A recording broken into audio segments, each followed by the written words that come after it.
kumalawi kuno anthu amamangana chifukwa cha ndale. Pofuna kudziteteza anthu amapita ku koti kukatenga injunction. Frank Mbeta si munthu woyamba kupita ku koti kukatenga injunction. Mwezi wa August 2025 ICP amafuna kumanga Michael Usi, vice president of that time, anapita ku koti kukatenga injunction yoletsa ICP asawafufuze. Martha Chizuma atamangidwa December 2022 aliyesa madandau. February 2023 Malawi Law Society inapita ku koti kukatenga injunction yoletsa ICP asafufuze. December 2021 Kezi Sukwa, minister of that time, anapita ku Supreme Court kukatenga injunction amaletsa ICP isafufuze pankhani ya Katangale. January 2022 George Kainja anapita ku koti kukatenga injunction ICP asafufuze. Mwezi wa March 2025 aboma anakatenga injunction yoletsa mademo. Bali lawyer Gift Nankuni anatenga injunction yoletsa Malawi Law Society kumpanga suspend.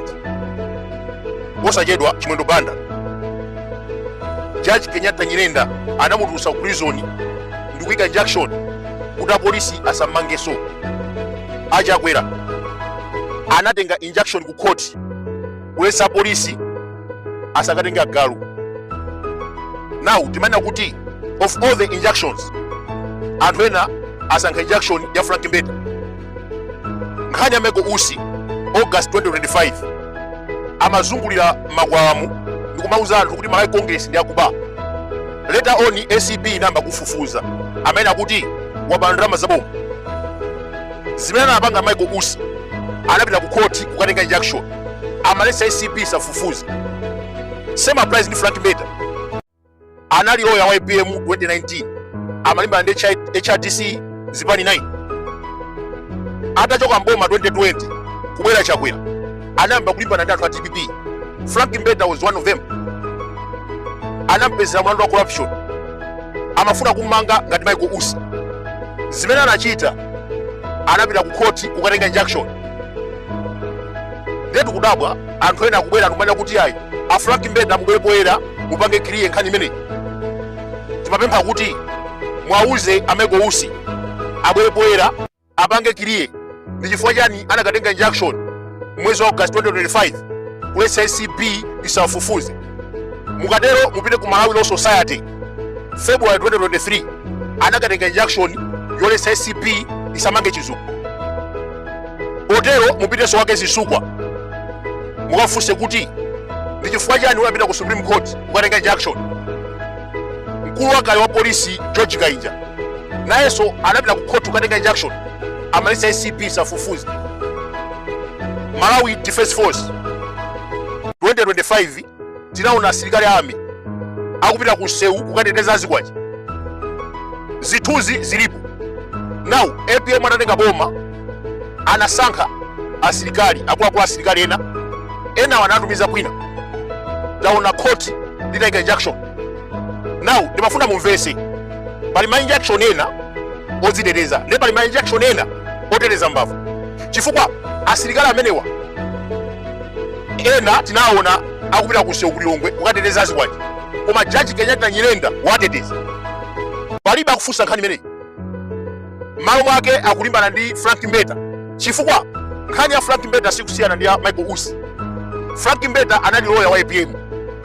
Amateteza kuti APM ina chisankho 2019. So IMCP sangakono amafuna kumaliza 2021. Iyeyu anakatenga injunction. Michael Usi 2025 anamba upanga zawo odya zawo alibe mlandu. Amazungulira ndi black missionaries ndikumanyoza Congress. Congress anamutumiza ACP kuti imange pankhani ya corruption. Zimene anachita Michael Usi anapita ku court kukatenga injunction. Olowina afuna asafune TPP mboma sitani ko sibwere. Ndipo muuzane ku TPP mukhalira ma press conference tikuna lilosi. Panopa TPP ya wamboma Chimwendo wamangidwa. Sana pita ku court anangomanga ndikumusuka ku remand. Amanamiza kubwa. Amati sana kumvuta. Koma ndamuona kuti Judge Kenyatta Nyirenda atenga injunction ndikumutulusa akupita ku parliament. Sana wasiya kwete.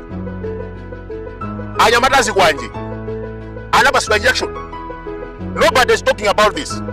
So nkhani ya Frank Mbeta kuna kuti ayi anakatenga injection abwere azipange clear. Banje simukufusa Michael Usi kezi isuku mkuu wa polisi George Kaiji and there is a lady timana kuti Trifonia Badi anakatenga injection yoyesa MRA kutenga Diamond Lucky. Same applies Sylvester Bizima, Lazarus Chakwera analesa polisi kutenga Galu amena uta Galu ndi yake. No one forced him. Makoti anamukira kumbuyo. Frank Mbeta iye amakhulupira kuna kuti ICB amafufuza palifuwa za ndale. So anakatenga injection akulu babwera TV na yongo yankula ba wireless vela na nyamadaino sikomo kwambira nyamada molalo sikomo akuti bakiri mulusi TV